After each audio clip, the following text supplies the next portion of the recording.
Hi everyone, it's John. Welcome back to my channel. It is the beginning of Historathon 2024. If you missed my announcement video, go back and watch that one or two videos ago. And what I try to do on the first day of every single quarter is put up a pile of possibilities to read. During the first quarter of Historathon, just like in 2023, what we're reading is any history-related nonfiction, all the way back to the primordial ooze, all the way up through the year 500 AD. So, in the spirit of giving you some suggestions, I'm calling this a pile of possibilities, but as I've reiterated in other videos, and will do so again, these are not things I necessarily want to read all of. They're more like ideas for you if you're looking for some to follow along with us, read with us, and are looking for some interesting things that might float your boat. I am on the hook for two of these, and I will start off talking about those two. I don't know too terribly much about them. One seemed to be kind of a perennial favorite last year, and probably will be if Historathon keeps going on. And that is, excuse the complete lack of a dust jacket here, it's SPQR by Mary Beard. And I'm reading this with Stephanie Cohen and Debs Rayner from Rayner Reads Stuff. And we are going to read this in the month of July. If you happen to be interested and want to join along, let us know. And we have a Voxer group where we'll be talking about it. And yeah, that's all I have to say about that. I'm probably the only person left on the face of the earth who has not read anything by Mary Beard, so this will be my inaugural book. And another thing we're reading for February is, and if you've seen Ven's video, the founder of the event, by the way, he mentioned this. He has a different edition, but this is My Polybius, The Rise of the Roman Empire. And as he explains, I think the only books that are in their complete state are books 1 through 5, and a lot of other editions of this book have partial bits and pieces of the remaining books. I have, oh goodness, 5, 8, 12, etc. But I think we're mostly going to focus on books 1 through 5, which is, the first 300 pages or so of this book, and that should be more than enough to talk about. Okay, let's see. I'll save these for last.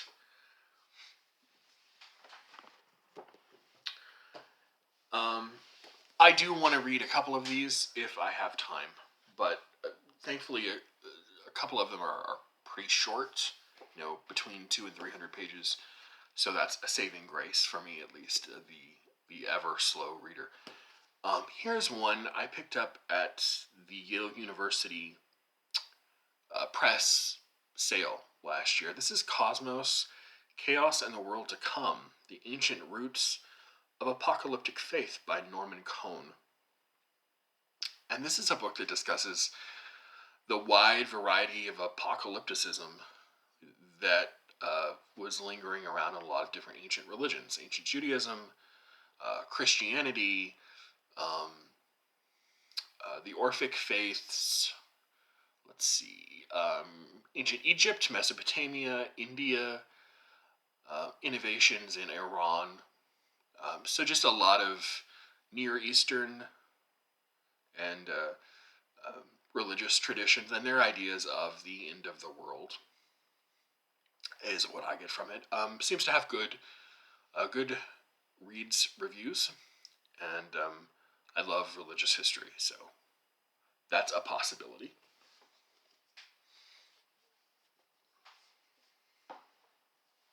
Another thing that seemed to be a little bit popular last year, I know at least 2 or 3 people read it, was The Peloponnesian War by Donald Kagan. This doesn't really need an explanation. It's probably one of the more popular books on the Peloponnesian War. And if you're interested in it, this is kind of a condensation of 4 or 5 books that he wrote that are much more detailed and sort of monograph-like, scholarly. And this is his 1-volume sort of summary, compilation, distillation of those books. So I've never read a standalone book about the Peloponnesian War that I remember. But there's this. This seems like I'm kind of phoning it in a little bit, but I'll show them anyway because, I don't know, they might be interesting. Sometimes compendiums like this have their graces. This is the Oxford History of Greece and the Hellenistic World. Not really much to say about it. Essays on literature, politics, culture, philosophy, science, religion, art, drama, the Greek historians, all the stuff you would suspect. And it's a sort of, like I said, sort of a compilation of a bunch of introductory essays by different people. And it's edited by John Boardman, Jasper Griffin, and Oswin Murray. If you can see it. And much along the same lines, this is the Oxford History of the Roman World. Also John Boardman, Jasper Griffin, and Oswin Murray. And this has contributions about stuff that's largely, the same. Roman politics, early Rome, the first Roman literature, Roman historians, Roman prose, Roman philosophy, Roman art and society, literature, architecture. Sort of a survey. Okay.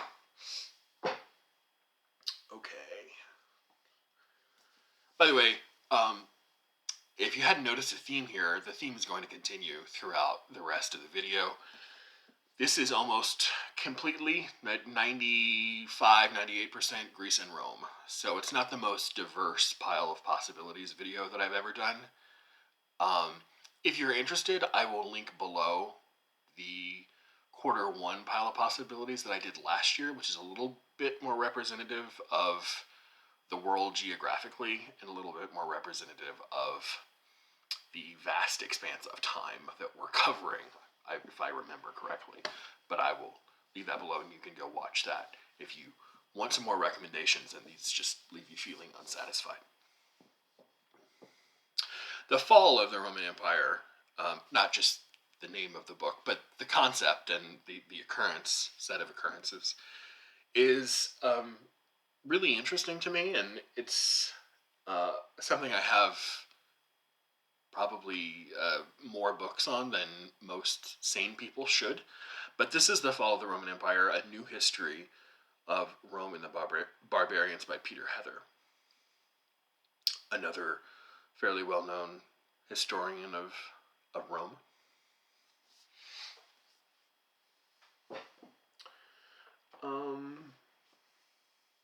So I came across 2 more classics aside from the Polybius that just were in my pile of penguins. This is Suetonius's The 12 Caesars. This starts with Julius Caesar, I think, then Augustus, and ends up with Domitian, yes? Domitian, Titus and Domitian. So it is sort of potted biographies of the first 12 Roman emperors after the Republic fell. And right before that is Caesar's account of his own conquest of Gaul, which took place in the 50s BC, and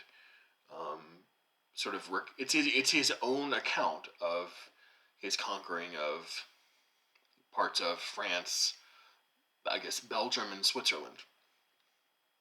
A lot of propaganda in here, as you can probably imagine, with it being written by Julius Caesar himself. But a book I have never read and would like to eventually read.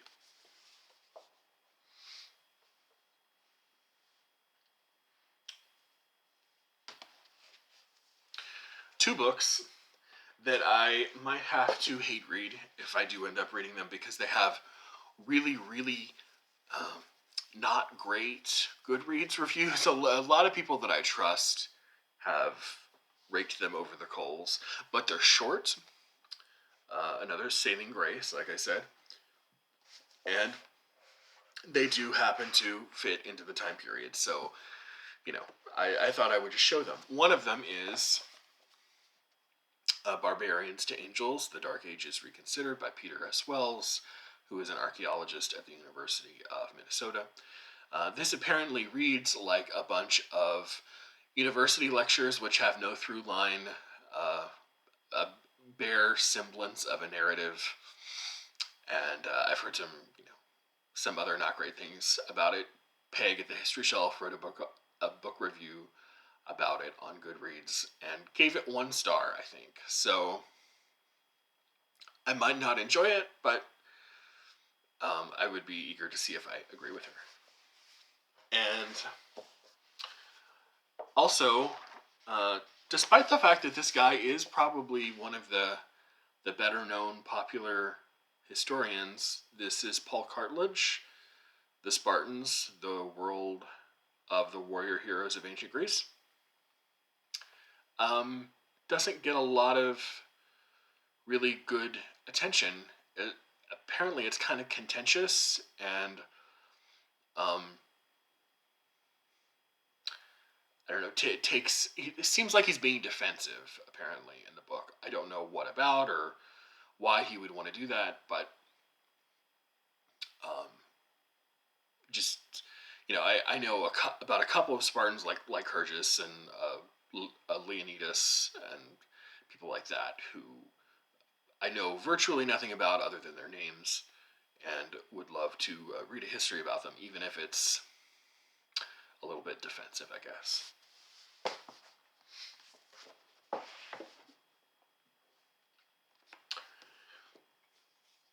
And in the spirit of sort of late Rome, and the space that Rome expanded into, this is, and what Rome became after it, I guess, fell, the western half at least. This is one of the topics within that larger topic that is neat to me, and it is the Christianization of Western Europe mostly, but also the rest of Europe. This is pagans and Christians, the conversion of Britain from St. Alban to Bede, and that is the Venerable Bede, by the way. This is by Malcolm Lambert. This is also from the Yale University Press sale that I bought stuff from late last year. So this takes us through, I believe, St. Alban is 3rd century, a 3rd century English martyr, and Bede, of course, is late 8th and early 9th century, if I'm not mistaken. Bede is a fascinating figure, and I know he takes us well past the date for 500, but it starts with Alban, who is 3rd century. So I thought I could count it here. But Bede, I believe, might have been orphaned very, very early on. Entered the monastery of Jarrow when he was something like 6 or 7 years old, and saw as a child some of the Viking sackings on the coast of England where he lived in the north, and led a fascinating life. I think his parents might have been killed in some of those Viking raids, but I could be mistaken about that. Things I sort of remember in passing from the stuff I've heard on what is now Wondrium, formerly Great Courses. Okay, one more classic. And I wish I had this in complete form. This is only the first volume. This is from the University of Oxford. It is in a 3-volume set. I've just never come across volumes 2 and 3. But I have one. And this is the famous Paideia, The Ideals of Greek Culture, Volume 1, Archaic Greece, The Mind of Athens, by Werner Jaeger. Jaeger was a famous early 20th century German classicist, and in the intervening years between college and now, I've come to learn how widely referenced this set of books is. But when I was in college, I took a class on mythology, and my professor mentioned in passing one day that this is maybe one of the best sets of books you can read written in the 20th century about what it meant to be Greek. And that recommendation always, that sort of big,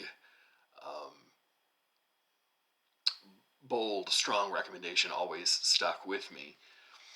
And it is kind of like the Oxford books that I showed you. Goes over a lot of different things, but does it in a lot more detail and in a more scholarly way, not a cursory way. But he goes over tragedy, Sophocles, Euripides, Aeschylus.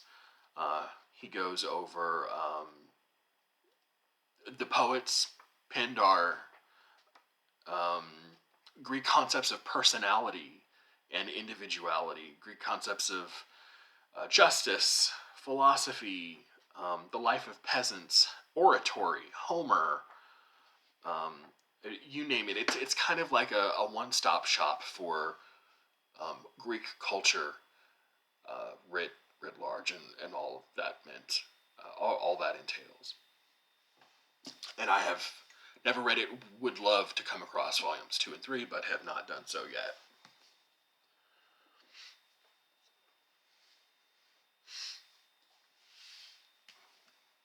This is a book by Robin Lane Fox, and this is Traveling Heroes in the Epic Age of Homer.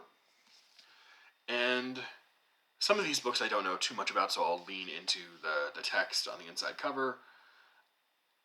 This draws on, presented as a kind of historical detective story. I don't know how that's going to go. But it draws upon archaeology, ancient texts, and new discoveries to develop a fresh and provocative thesis that migrants from the Greek island of Euboea settled in specific places, both in the Near East and Italy, and that what they might have found there shapes their most distinctive myths. So this was published, I think, in 2008. I don't know if that thesis is held up at all under any sort of critical scrutiny, but Robin Lane Fox doesn't really strike me as a conspiracy theorist or someone who's way far out there on the fringe. They tend to not be the popular classical historians, but I would be interested to see what he has to say. And I think I showed this. I picked this up a year or two ago. This is Eric H. Klein's Three Stones Make a Wall, which is a collection of stories interwoven together into a narrative that talk about some of the digs that he's been on, revolving around some more famous archaeological sites. He discusses like the Fertile Crescent and whether Atlantis was a thing, and whether let's see, where else does he go? He also discusses Masada, which is something I wouldn't mind learning about as well. But I have read bits and pieces of this, 5 or 10 pages here and there, and it is a really, really fascinating storyteller.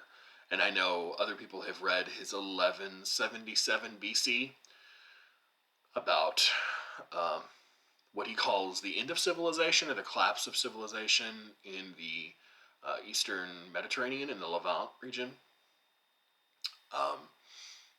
But yes, this is something I can get behind. And one more, and then I'm going to talk about something new. Hopefully something people in Historathon will find interesting. But the last pure history recommendation is something a little frisky. Bisexuality in the Ancient World by, her name is Ava Cantarella. I don't know if you can, there we go. And this is from Yale. And it discusses bisexuality in mostly ancient Greece and Rome through philosophy, literature, art, poetry, medical documents, inscriptions, all kinds of textual documents that we have. And yeah, I love the history of sexuality and culture and stuff like that. So that will be interesting. Now, one thing I really wanted to do, 2 books I wanted to show you about that thing I really wanted to do last year, and then never really was able to judge whether there would be any interest. I just should have done it anyway. But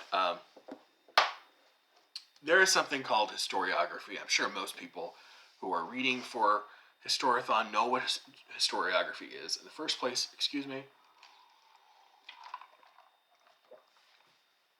But in case you don't, historiography is the study and writing, of history about history.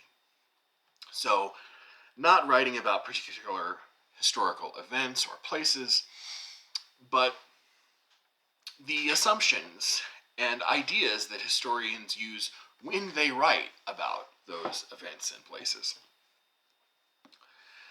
History doesn't just fall out of the sky, right? History is shaped by people who tell it, mostly historians, but not always.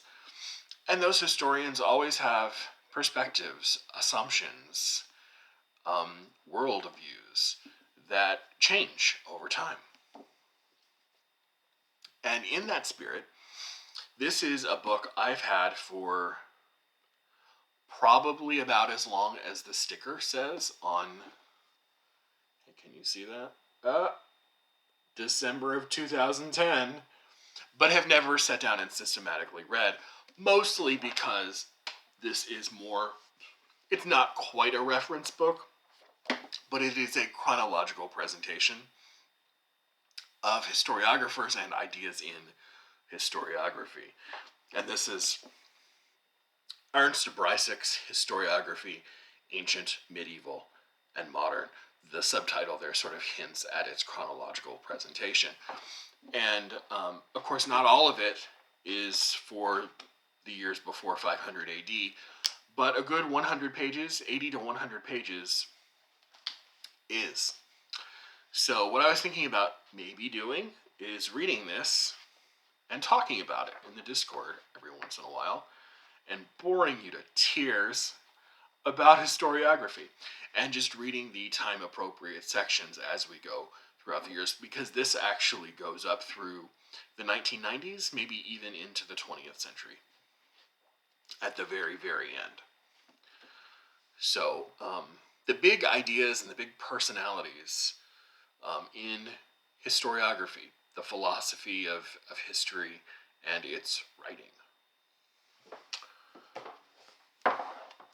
And very much along the same lines, this is not the history of a particular time, this is ideas about writing history, our assumptions of time, mostly. From Reinhold Koselleck is, or was, I should say, he is no longer with us, but he was a German historiographer. And this is his collection of essays called Futures Past on the Semantics of Historical Time. And it is translated with an introduction by Keith Tribe. And it is a set of essays, I think about 14 or so, which discuss some of these historiographical topics. I'll just, a couple, I'm not going to read all of them to you, but first of all, before I read off some of the topics, if you happen to be interested in this, it can be, some of the reading can be a little bit of a slog. Some of it's easier, and some of it can be a little bit full of academic jargon. So just kind of be, if you want to avoid that, you can certainly read historiography and not have to deal with that, but you just have to be a little bit careful.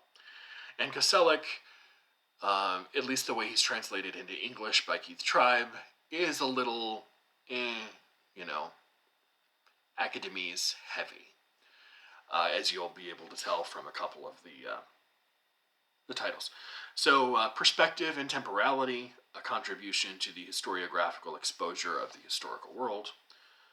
The historical political semantics of asymmetric counter-concepts. Modernity and the planes of historicity. And terror and dream, methodological remarks on the experience of time during the Third Reich.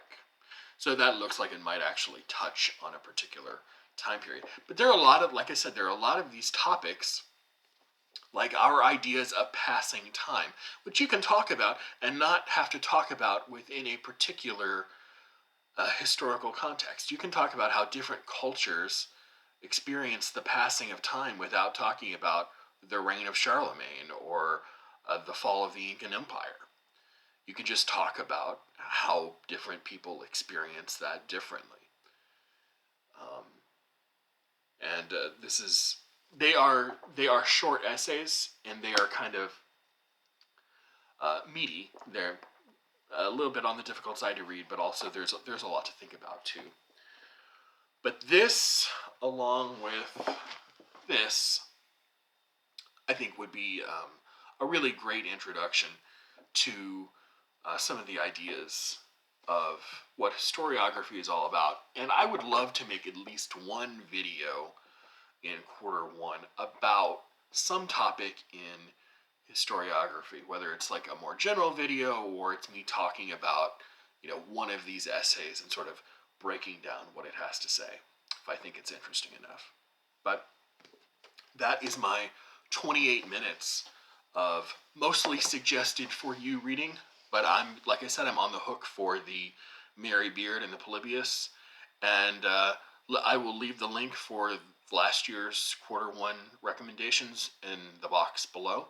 And if you have any further recommendations, if you have any questions for me, let me know. Let me know what you're reading, and I will see you in Q1. Bye.